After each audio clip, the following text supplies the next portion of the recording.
Jake Lee is done staying silent. You take 20 years to get to this point where you can accept your abuse and come forward. His story starts at Artesia Intermediate School.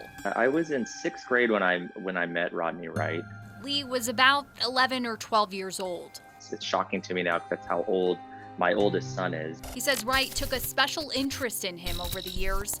At Artesia Park Junior High School, he says Wright was his 9th grade history teacher. And then in high school, Lee made the varsity football team. Wright was a coach. When I entered Artesia High School, which you enter in sophomore year there in Artesia, is when the abuse began and then continued through my junior and senior year at Artesia High School. Roughly between 1999 and 2001, he says. He was a teenager. Now Lee is 38 years old. He wrote this blog last year identifying himself publicly for the first time as a sexual abuse survivor. It's stolen a lot of moments from me.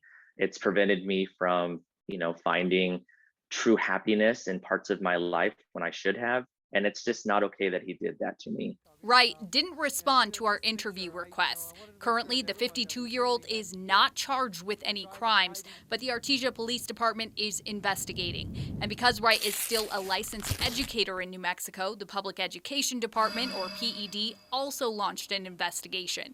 And it turns out this isn't the first time. While Lee didn't report Wright 20 years ago, another student did. We got this PED investigation that lays it all out. It shows the inappropriate behavior Wright admitted to back in 2000 was grounds for getting fired and losing his license to teach in New Mexico. But that never happened. The investigation found Wright sent an email with descriptions of sexual activities to a female Artesia High School student. And the student said it wasn't just through email, that Wright verbally made conversation that contained sexual content or made her feel uneasy.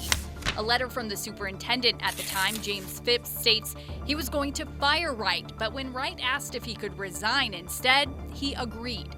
The superintendent explained he believed once PED got the case, they would revoke his teaching license anyway. But PED also went easy on Wright. It's just troubling to know that something like that can happen and that someone can stay in education.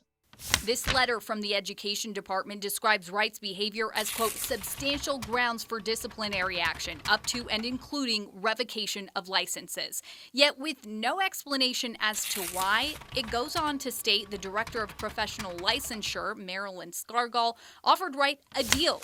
To continue his teaching career in New Mexico, he only had to see a psychotherapist for at least 5 counseling sessions and have the therapist write a letter stating Wright was unlikely to repeat the behavior that forced him to leave his job in Artesia. And he's just been able to keep teaching, and not only teaching, advancing his career. Most recently, Wright worked for Belen Consolidated Schools, getting promotions from Belen High School principal. The reason why we weren't coming. To assistant superintendent of academics. His employment came to an end last summer. Here's Superintendent Lawrence Sanchez. When the Belen Consolidated Schools were made aware by the Public Education Department of concerns about Mr. Wright's licensure, immediate action was taken by the district. He said he can't specify if Wright was fired or if he resigned. PED has been investigating since Lee filed a complaint 9 months ago. Just yesterday, they told News 13 they notified Wright they are considering revoking his license.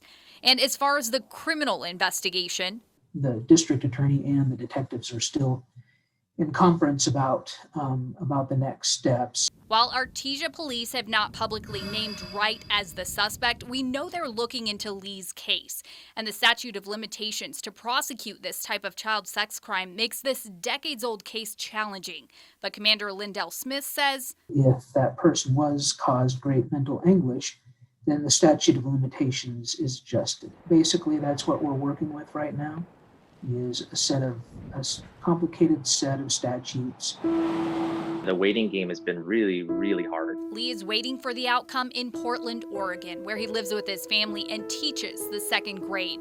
And even though he left his hometown of Artesia, the memories stick with him. On special assignment, Liz A. Mitri, KRQE News 13.